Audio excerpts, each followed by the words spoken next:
జీవాధిపతి అనే యేసు నామమునకు మహిమ కలుగును గాక.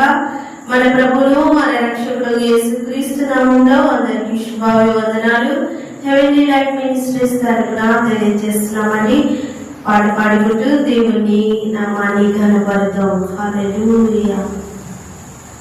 ఏది మారినా నీ మాట మారదయ్యా, ఏది ఆగినా నీ మాట జరుగునయ్యా.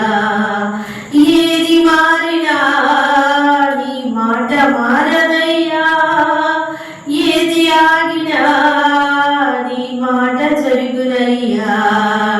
నీ మాట జీవము గలదయ్యా యేసయ్యా, నీ మాట సత్యము గలదయ్యా, నీ మాట మార్పు లేనిదయ్యా యేసయ్యా, నీ మాట మరచిపోనిదయ్యా. నశించుచున్న వారిని బ్రతికించును నీ మాట, బంధింపబడిన వారిని విడిపించును నీ మాట. నశించుచున్న వారిని విడిపించును నీ మాట, బంధింపబడిన వారిని విడిపించును నీ మాట. త్రోవ తప్పిన వారిని సరిచేయును నీ మాట, కృంగిపోయిన వారిని లేవనెత్తును నీ మాట. త్రోవ తప్పిన వారిని సరిచేయును నీ మాట, కృంగిపోయిన వారిని లేవనెత్తును నీ మాట. ఏది మారినా నీ మాట మారదయ్యా, ఏది ఆగినా నీ మాట జరుగునయ్యా. నీ మాట జీవము గలదయ్యా యేసయ్యా, నీ మాట సత్యము గలదయ్యా, నీ మాట మార్పు లేనిదయ్యా యేసయ్యా, నీ మాట మరచిపోయిదయ్యా. హల్లెలూయా. ఈ కాలము మనము వాగ్దానం విందామండి.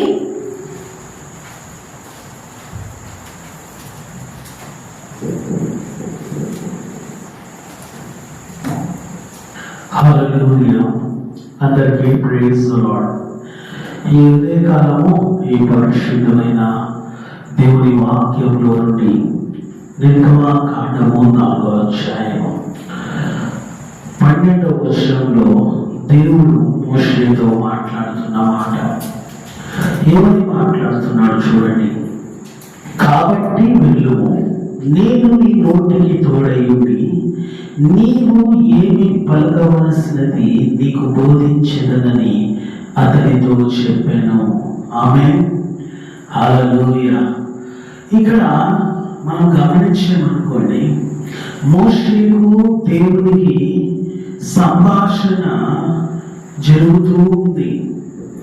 దేవుడు పరలోకం విడిచిపెట్టి ఆ కొండ మీదకి దిగి వచ్చి ఆ ఎండిన పొదలో నుండి, ఆ కాలిపోతున్న పొదలో నుండి దేవుడు మోషేతో మాట్లాడటము మనం గమనిస్తూ ఉన్నాం.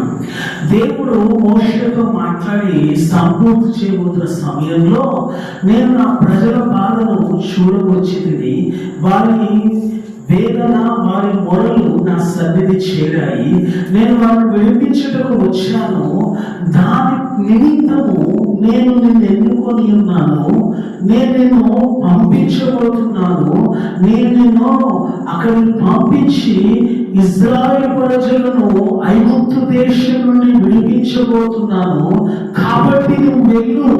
హల్లెలూయా. నువ్వు వెళ్ళి నేను నీ నోటికి నా మాటల నుంచి నేను నీకు తోడై ఉంటాను అని ప్రభు మాట్లాడుతూ ఉన్నాడు.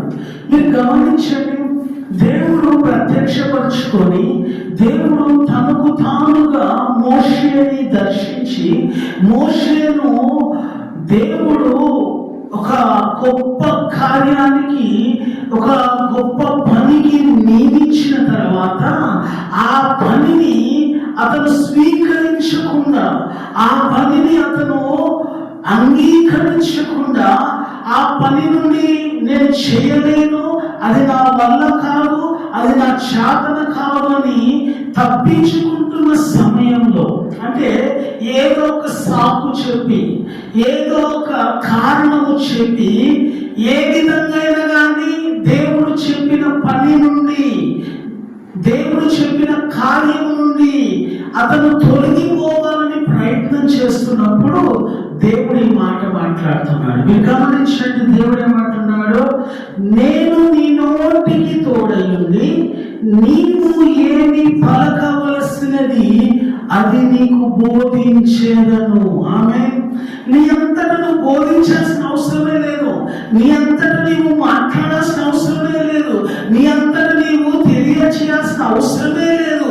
నీ నోటిలో నా మాటలు ఉంచుతాను. I will keep my word in your mouth.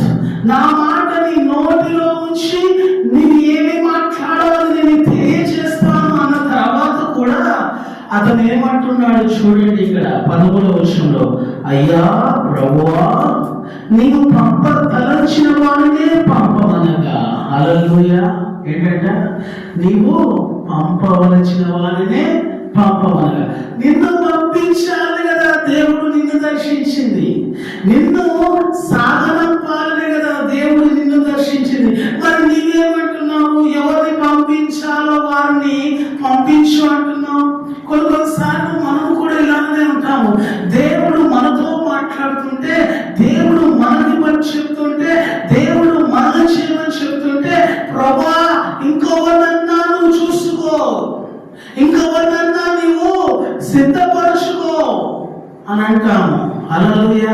మోషే ఎలాగ మాట్లాడుతున్నామో మనం కూడా అలానే మాట్లాడుతున్నాం. ఇది మనం గమనించామనుకోండి, 10వ వచనం అంటున్నాడు, నేను నోటి మాంద్యము నాలుక మాంద్యము గలవాడనని యెహోవాతో చెప్పగా. ఏమని చెప్తున్నాడు? నేను నోటి మాంద్యము నాలుక మాంద్యము అంటే నోరు ఏమైపోయింది? మాంద్యముతో, అంటే చాలా బొరువైపోయింది. నోరు తిరగలేని స్థితి, నోరు తెరవలేని స్థితి, నోరు మాట్లాడలేని స్థితి. అప్పుడు దాకా ఎవరు మాట్లాడారు? మరి అప్పుడు దాకా అతను దేవుడు చెప్తున్న మాటలన్నిటికీ జవాబు ఇచ్చింది ఎవరు? అయిన మాటలన్నిటికీ తిరిగి అతను ప్రశ్నించింది ఎవరు? అదే నోరు, అదే నాలుక. కానీ చివరిలో ఏమంటున్నాడు? నేను నోటి మాంద్యము నాలుక మాంద్యము గలవాడని చెప్పాడు. అందుకు ప్రభు ఏమన్నాడు చూడండి, 11వ వచనంలో, మానవుకు నోరిచ్చిన వాడెవడు? హల్లెలూయా. చెప్పండి, మోషేకి నోరిచ్చింది ఎవరు? నీకు నోరిచ్చింది ఎవరు? నాకు నోరిచ్చింది ఎవరు? మనందరికీ నోరిచ్చింది ఎవరు? ఆయనే కదా. ఆయన ఏమంటాడు చూడండి, మూగవారిగా నేను, చెవిటివారిగా నేను, దృష్టి గలవారిగా నేను, గుడ్డివారిగా నేను, పుట్టించువాడైన యెహోవాను నేనే కదా. ఆమేన్. మూగవాడి కావచ్చు, హల్లెలూయా. మాటలు గలవాడే కావచ్చు, హల్లెలూయా. చెవిటి గలవాడే కావచ్చు, హల్లెలూయా. వినేవాడే కావచ్చు, హల్లెలూయా. చూసేవాడే కావచ్చు, హల్లెలూయా. గుడ్డివాడే కావచ్చు, హల్లెలూయా. నేనే కదా సృష్టించింది, నేనే కదా కలగ చేసింది, దాన్ని నిర్మించిన వాడు నేనే కదా. అప్పుడు నువ్వేం చేయి? కాబట్టి నువ్వు వెళ్ళు, నీ నోటికి నా మాటల నుంచి నేను తోడై ఉండేదను.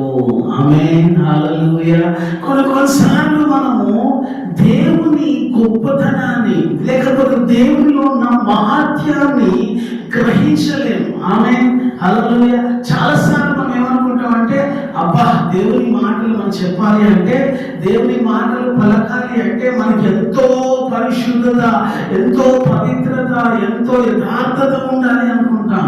కానీ దేవుడు ఏమి చూడడు, దేవుడు ఏమి గమనించడు. దేవుడు వాటన్నిటినీ అసలు ప్రస్తుతం ఉన్నప్పుడు, నేను పిలుచుకున్నప్పుడు, ఏర్పాటు చేసుకున్నప్పుడు దేవుడు నువ్వు ఎలా ఉంటే అలాగనే పిలుచుకుంటాడు. హల్లెలూయా. నువ్వేదో గొప్ప నైపుణ్యం కలివాడవనో, గొప్ప నేర్పరివనో, గొప్ప జ్ఞానవంతుడువనో, గొప్ప వివేకవంతుడువనో, గొప్ప బలవంతుడువనో, గొప్ప శూరుడువనో నేను దేవుడు చూసి ఎన్నుకోడు. దేవుడు ఎన్నుకునేటప్పుడు ఎలాంటి వారిని ఎన్నుకుంటాడు? బుద్ధిహీనులను, అజ్ఞానులను అవడరు బలహీనులను అలాంటి వారినే దేవుడు అనుకుంటాడు. 40 సంవత్సరాలు గొర్రెలు కాస్తూ మేకలు కాస్తూ అరణ్యంలో సంచరించే మోషేను దేవుడు ఏర్పాటు చేసుకున్నాడు. హల్లెలూయా. 40 సంవత్సరాలు మనుషులతో సంబంధం లేదు, 40 సంవత్సరాలు ఎటువంటి కుటుంబాలతో సంబంధం లేదు, ఎటువంటి సమాజంతో సంబంధం లేదు, ఎటువంటి దేవునితో సంబంధం లేదు, దేవునితో ఎటువంటి ఇంటిమెస్సీ లేదు అతనికి. 40 సంవత్సరాలు దేవుడు ప్రార్థన చేసిన వాడు కాదు, 40 సంవత్సరాలు ధర్మశాస్త్రం 40 సంవత్సరాలు దేవుడిని ఆరాధించిన వాడు కాదు, 40 సంవత్సరాలు దేవుని పేరు నోట్లో నుంచి రానివాడు దేవుడు మోషేను ఎన్నుకున్నాడు. చూడండి, హల్లెలూయా. మనం అనుకుంటాం బాగా ప్రార్థన చేస్తే దేవుడు దర్శిస్తాడేమో. హల్లెలూయా. అది మన ఏమంటారంటే తప్పుడు ఆలోచన. దేవుడు దర్శించాలనుకుంటేనే మనం దర్శిస్తాడు. ఆమె ఇంకొక మాట మనం చదువుదాం. ఇక్కడ మీరు గమనించండి ఏమంటున్నాడంటే, మనం చాలా ఆశ్చర్యం కలిగించే మాట మనం గమనించాలి. ఈ మాట 21వ కీర్తన 10వ వచనంలో, ఐగుప్తు దేశం నుండి రప్పించిన దేవుడు యెహోవాకు నేనే, నీ నోరు బాగా తెరుము, నీ దాన్ని నింపెదను. ఆమె ఏదంట? నీ నోరు బాగా తెరుము. మోషే అదే, నువ్వు నోరు తెరువు, నేనేం చేస్తాను, దాన్ని నింపుతాను. కానీ నేనేమంటున్నాడు?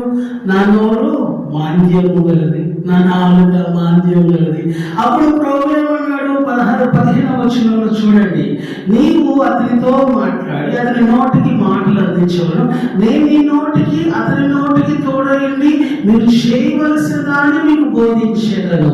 ఆమె అతడు నీకు బదులుగా జనుతో మాట్లాడును, అతడే నిన్నోడుగా ఉండును, నీవు అతనికి దేవుడుగా ఉండువు. ఆమె ఎవరి గురించి మాట్లాడుతున్నాడు?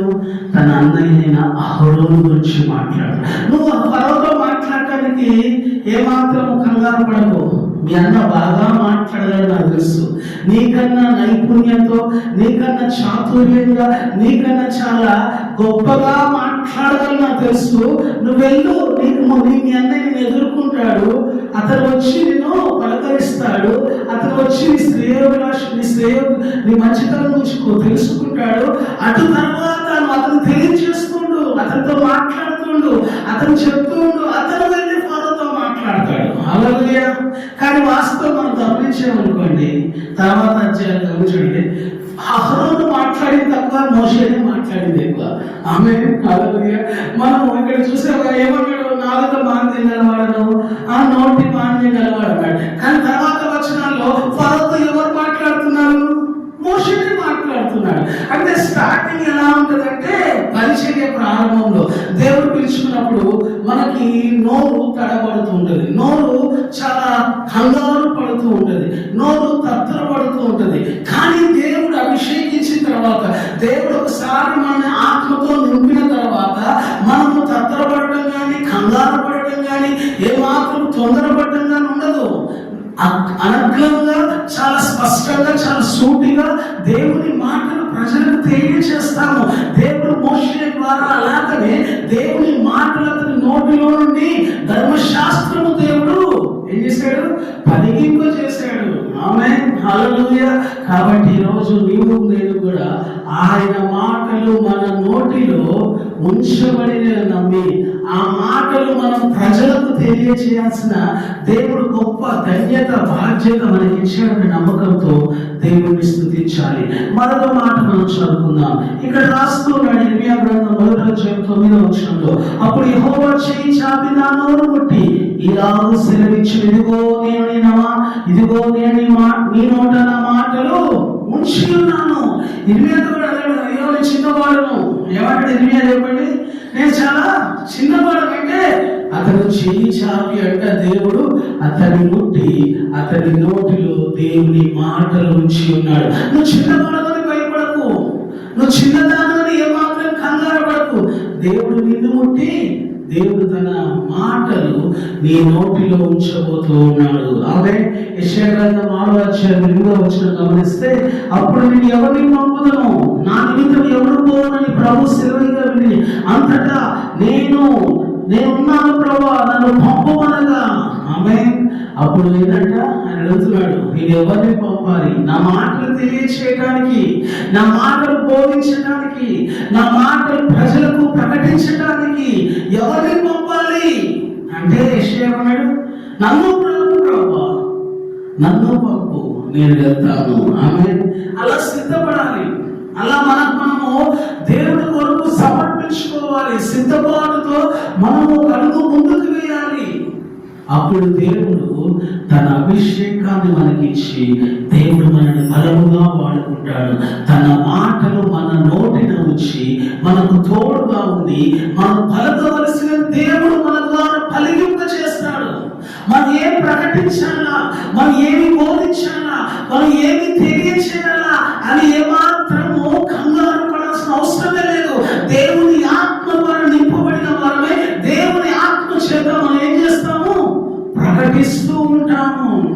పేతురు, యోహాను, యాకోబు ప్రజల మధ్య నిలబడి, యాజకుడు సమాజ మందిరంలో నిలబడి, పెద్దల దగ్గర నిలబడి వారు మాట్లాడుతుంటే, మీరు పామరులు కదా, ఇంత జ్ఞానం ఎక్కడిది వీరికి?